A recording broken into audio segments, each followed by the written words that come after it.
Shana Tova. What are we not seeing at this moment in our lives? God created the world out of pure chaos. We read, when God began to create heaven and earth, the earth being unformed and void, with darkness over the surface of the deep, and a wind from God sweeping over the water, God said, "Let there be light," and there was light. A Midrash teaches that there was an even earlier light, a primordial light that existed before creation. This hidden and mystical light is revealed at moments throughout time when we are in desperate need of seeing. 3 biblical stories illustrate this. 1. When Hagar is banished to the desert, she cries out in desperation to God, terrified that she and her child will die of thirst. She is so caught up in her anguish that she doesn't notice the well of water right beside her. It is only when an angel calls out that she opens her eyes and sees. 2.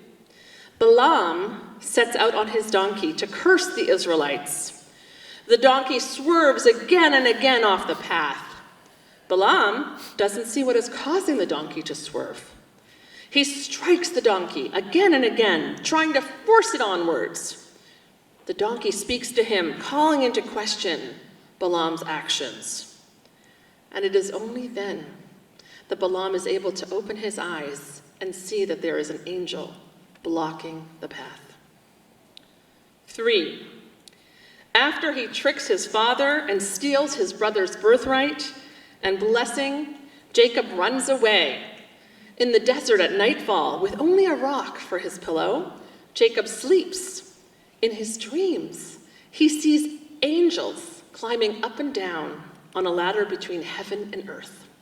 Upon waking, Jacob says, "Surely God was in this place, and I did not know it." What moments of holiness are we not present to?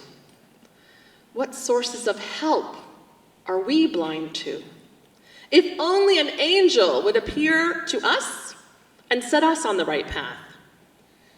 We think of angels as not really very Jewish, but actually, angels are evident throughout our ancient texts. The Hebrew for angel, malach, is imbued with ambivalence. It can mean angel, a holy being, but also messenger, a regular person. And the blurring of these 2 meanings is important. It suggests a commonality between ordinary people and angels. And indeed, we often act as angels to one another. Last week, a member who is a professor told me that he had been teaching a class when he became suddenly very faint. 3 students ran to catch him when he started to fall over. They called for help and stayed with him, physically holding him up and comforting him until help arrived. I see people reaching out to help others all the time. This is not to diminish the reality that terrible things happen or to question why people didn't or weren't able to stop them. Rather, to remind us that in this world, which can sometimes feel beyond repair, we can help shift the balance by being there for one another. As Jews, we know this. We know that we are responsible for opening our eyes to the need around us and answering the call for help.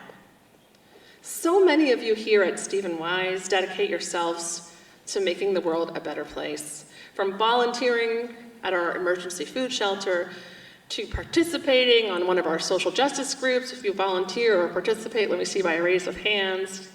Don't be shy, let me see you. I see lots of you here. Good, keep your hands up. To accompanying those in need on medical appointments, to comforting the bereaved, to making a meal for somebody. Wow, lots of hands going up. This is what it means to be a part of a sacred community. Our sages tell us that when we act as angels to one another, we bring out something holy, illuminating the path forward. It is as if a strand of that primordial light comes forward and creates a path for us. May we be as angels to one another with open eyes and helping to create a better year ahead. Shana Tova. Shana Tova.